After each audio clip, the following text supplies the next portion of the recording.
I know it's taken you 17 months. It's been a long odyssey for you. As you cast your vote today, have you decided who you're going to vote on? Who are you going to vote for? I've really worked on this hard, but I haven't made that final decision yet. And? I've decided to vote for Trump. Right. What is going through your mind right now? Out of everything you've accomplished, you've been through in your life, you've been front and center, really for 40 years. Tell me about this day for Donald Trump. Well, it's very exciting. It's, I've spoken to you folks for a lot during our very successful primaries, oftentimes every single one. I was speaking to you in the morning, and so I'm a little bit superstitious. So when you said, please call, I said, I'll call. But I won many primaries speaking to you first thing in the morning, so I'm going to keep that string going. But it's been an amazing process. It's been about 17 or 18 months since I first really came up with it. And actually June 16th it's a long time. Mm-hmm. And it's been a beautiful process. The people of this country are incredible. I've been all over the country, met the people at every level. I've met the people at every level, and they are amazing. So that's really the thing. I think if people say, what have you learned? That's what I've learned. The people of this country are amazing. Ivanka said last night to Sean Hannity, it's changed you. Do you agree? And if so, how would you build on that? In what way? Well, I think it has changed me because I see, so many hopes and so many dreams out there that didn't happen, that could have happened with leadership, with proper leadership. And people are hurt so badly. You look at the veterans, they've been hurt so badly. They're great people. There are great people, and they've been hurt so badly, and they're being taken care of so badly. Mm-hmm. People that want to see a doctor, and they wait in line for 9 days. And, it's very sad. And at the same time, our country has such tremendous potential. It's like you wouldn't believe it. So it's really Mm-hmm. something special. I went last night. I ended up with my final speech. We started you guys covered it, but started at 12:45 in the evening. Wow. And we had probably 21,000 people. Can you imagine that? And you're up this 21,000 early. people. And I'm up this early. Well, I had no choice because I'm doing you folks, right? So Well, we appreciate that. We appreciate you always interviewing with us. We've always asked Hillary Clinton to do the same thing. Every time we ask you, we ask her, and we appreciate you being with us in the morning. She's apparently busy. So many of your voters are watching and watch Fox. Back in June of 2015, about a year and a half ago, that's when you made the announcement right over here about a block away. You walked down this escalator in Trump Tower with your wife. When you see that video, so much has changed. You've experienced a lot of ups and downs. What do you think about? Well, it just seems like a very long time ago. It was a very incredible day. I talked about trade. I talked about illegal immigration. I took a little heat for bringing up the illegal immigration, but in the end it was the right thing to do because it became a main focus of certainly the primaries and I think to a large extent what we just went through with Hillary Clinton. And we have to do it. We have to have borders. We have to let people in, but we have to let them in through a legal process. We have to let them in legally, and that's what's going to happen. And I think we made trade a very important issue also because our country is being absolutely drained of its wealth by bad trade deals, and we're not going to have bad trade deals anymore. We're going to lose $800 billion this year on trade. Mm-hmm. So, you almost say, well, they talk about how important trade is. Well, trade's important, but when you lose $800 billion, you're just sapping your wealth. So, those two subjects were right at front and center when I did that on June 16th, and now, lo and behold, they're still right up there. They are very indeed. Important subjects. Along with Obamacare. I was going to mention the Affordable Care Act, which we you've have been to hammering. terminate. We have to terminate it. We have to repeal it and replace it. It's horrible. It's driving people out of business. And, people can't afford it. First of all, people can't afford it. Second of all, it's no good. It doesn't work. I've heard you say that on the stump. All right, Mr. Trump, a little less than 12 hours from right now, the first polls are going to be closing. What states in particular are you going to watch for and how they determine the balance of your night? Well, I think we've been doing very well in a lot of states that, I was hoping to do well in. We're doing very well in North Carolina. I think we're doing very, very well in Florida. Those are the two most important early states, aren't they? Excuse me? Those are the two most important early states, Florida and North Carolina. Well, I think they're very important. I think we're doing well there. We're doing very well in New Hampshire. Ohio is incredible. It's just a great place These are the people are just amazing in this country. Ohio, we're doing incredibly, and we're going to win Iowa. Iowa, likewise, just we've had such great experience there, and I think we're going to win Iowa and Ohio and New Hampshire. We're going to win a lot of states. I mean, who knows what happens ultimately, but we're going to win. I think one that's going to be interesting is Michigan, because it's not a state that's gone Republican for many decades. And I spent a lot of time there, and the people are incredible. Their car business has been ripped out. Car production has been ripped out of that state and gone to Mexico and other places. I think we're going to do well I think we're really going to do well in Michigan. And I will tell you, we're getting very good reports out of Wisconsin. Wisconsin's incredible, and we're getting great reports. I noticed that you have some folks interviewing people, and they just seem to say Trump, Trump, Trump. I say, wait a minute, I want to watch that again. I love it. We had Heather in Wauwatosa. That's right. Heather was there, and Abby was there, and everybody's saying Trump, and I say, good. In fact, I think I'm going to watch it a second time. You know what?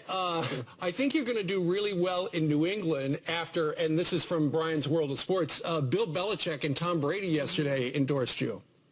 Well, they were so great. They're friends of mine, and they're great people. They're great champions. But, above being champions, they're incredible people. And I got a call from Tom yesterday, just as a friend of mine, and he said, hey, I'm voting for you, man, and I'm with you. And I said, you mind if I announce that? He said, nope, you can announce it. I said, great. So I did it last night, of course, in New Hampshire, where, they're so respected. They're respected all over the country. And then I got a letter from Bill. It was such a beautiful letter. I said, do you mind if I read this letter tomorrow night in, New Hampshire, meeting last night? And he said, not at all, you go ahead and read it. And the place went crazy. I mean, they love these two people because just, there's something about winning that's awfully nice, and our country doesn't win anymore, and we're going to start winning again. I asked this to Governor Huckabee. What is it like on your plane as you're about to do events? You monitor other channels and see what your opponent's doing, and it's hard not to see, while you're getting huge crowds on your own, there's Bon Jovi, there's a president, there's a first lady, there's the former president Bill Clinton, there's Lady Gaga, all coming out to fill up the square in Philadelphia. Does that get intimidating to you? No, because she can't fill up, the rooms. I mean, she was getting very poor crowds, and then all of a sudden she got these people. And, in the case of Jay-Z, the language he used was terrible. And, she talks about me. The language was unbelievable that Jay-Z and Beyonce used. And, frankly, a lot of people left, and they left because of the language. And then they left when the performance was done, and there weren't too many people in the room. She would have been better off not having them. But she uses that. I could do that too, but I'm filling up rooms just on the basis of what I'm saying. I mean, I don't need anybody to fill up the room. We fill up, last night we had 28,000 people at 1:30 or 1 o'clock, practically 1 o'clock in the morning, 28,000 people. It's amazing. In Michigan. And we had, by the way, 22,000 people in New Hampshire, the big arena. It was incredible last night. And, I will say I have the best surrogates. I have my kids. I have my family. Right. Don, Ivanka, Eric, Tiffany, all of them. They go around. They make speeches. I mean, They are better than the people that you just said. If you run again, Barron's going to have to be on the clock. He can't skate by. He's coming along beautifully. Even Hillary Clinton said that your family was your best attribute. Anyway, closing argument, because this is your last day. So if you had your day in court, the jury, before they go back to make a decision, both of the attorneys can make their closing argument. What is yours today? Well, I have a lot of things to say. We have to build up our military as depleted. We have to take care of our vets. We have to make strong borders. Right. We have to make great trade deals. And we have to terminate Obamacare. Have to terminate it. We're going to come up with great health care at a fraction of the cost, much better and much less expensive, save our Second Amendment, and remember the Supreme Court. You said many times, if I don't win, this is a total waste of time. Here we are, Election Day. We don't know who's going to win. Is that still how you feel? Well, I've been given a lot of credit for having done this because I went through 17 great professionals and, very top people, and I've been given a lot of credit, and they said, whether you win or lose, it doesn't matter. This will talk, because there's never been a movement like this. Even your friend Bill O'Reilly said it's the greatest political phenomena in his lifetime. There's never been a movement. So they said, no, even if you don't win. I said, let me tell you, if I don't win, I will consider it a tremendous waste of time, energy, and money. I'm going to be, Sure. I will have spent over $100 million on my own campaign, meaning I don't have to take, tremendous, I don't have to take the money from all the fat cats that are going to tell you what to do. I think it's a big asset. It doesn't get talked about much, but Yeah. So you feel it's that way? I think it's a tremendous asset, but no, I will consider it. I will not consider it great if I don't win. A couple of weeks ago, it was revealed that part of Hillary Clinton's game plan was to try, to talk up the polls and make it seem like, show's over, no way you can win. Then, of course, the polls for the most part right now are too close to call. Ultimately, though, do you think the polls that we've seen over the last week or two going back are wrong because the pollsters are not factoring in how many Democrats are going to be voting for you? All this early voting stuff, they say, well, this many Democrats requested ballots, this many Republicans. And also just the gigantic number of Republicans who have turned out to see you, the enthusiasm level. Do you think those things the pollsters are getting wrong? I do think a lot of the polls are purposely wrong. I think I can almost tell you by the people that do it. The media is very dishonest. Extremely dishonest, and I think a lot of the polls are phony. I don't even think they interview people. Right. I think they just put out phony numbers. I do think this, after the debates, I think my numbers really started to go up well. And then I did a series for the last 2 weeks only of really important speeches, I think. And 20,000, 25,000 people, 31,000 people were showing up to these speeches. You saw yesterday, you saw the kind of crowds we're getting, and I said, something's happening here. Something incredible is happening here. And I'll tell you, the enthusiasm and the love in those rooms, in those arenas, they're really arenas. In New Hampshire last night, it was a tremendous arena, beautiful arena. And same thing. We had a big convention center last night in Michigan, but they're packed.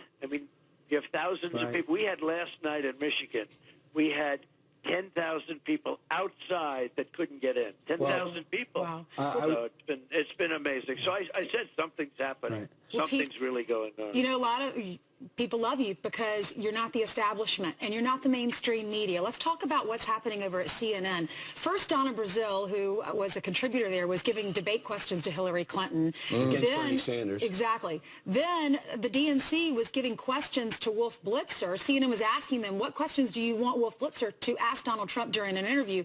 Now we found out this morning because of WikiLeaks, the husband of one of the vice presidents over at CNN, his name is Thomas Knides, the husband, was writing Hillary Clinton's campaign chairman, Podesta, asking him, or saying to him, we have a good CNN poll that's coming, John. John Podesta writes back, I look forward to how that is spun. What's your response? Well, I think it's terrible. It's like I talk about the polls. I understand the business, and it's terrible what's going on. And I think more terrible than that is the fact that Hillary Clinton, through Donna Brazile, got the questions to, think of it, got the questions to the debates. 3 of them now, and probably more, maybe mine too, although I don't know. I didn't think she performed particularly well, but I will tell you this, she got a lot of questions to the debates. Right. And, if you were in West Point, and if you got the questions like that, they would throw you out of the school if you didn't report yourself. She didn't report it. She didn't give it to an ethics committee or anybody. She took the questions. She got the answers to the questions. It's rigged. She would have been thrown out of West Point or Annapolis or the Air Force Academy. And here we have her running for president. And Mr. Trump, finally, I know they're polling you, and you got to run. You gave us time. We're looking live now. I believe Eric Trump Eric and Laura. And Laura are probably about to vote for you right here in New York where they live. So it's got to be exciting. We think they're going to assume they're vote for voting for Donald you. You're Trump. right, guys. Thanks for correcting me. I don't want to be corrected. I have to apologize tomorrow. You don't want to assume anything, Right. Brian. But Donald, as you look at your son about to vote and your daughter-in-law about to vote, I'm just wondering if you had a chance to look back at anything that you've done or not done and said, I regret this. Any regrets right now? Well, Brian, there's always regrets if you could go back and change things, but you can't. So you just have to learn from. Sure, there are things that I would have done differently, but, you have to just go forward. Sure. You do want to learn, but there's nothing you can do. I'm very proud of my children. I'm just looking at them right now as an example of your show, but I'm very proud because Don and Eric and Ivanka and, to a lesser extent because she just got out of school, out of college, but Tiffany, who's also been so terrific.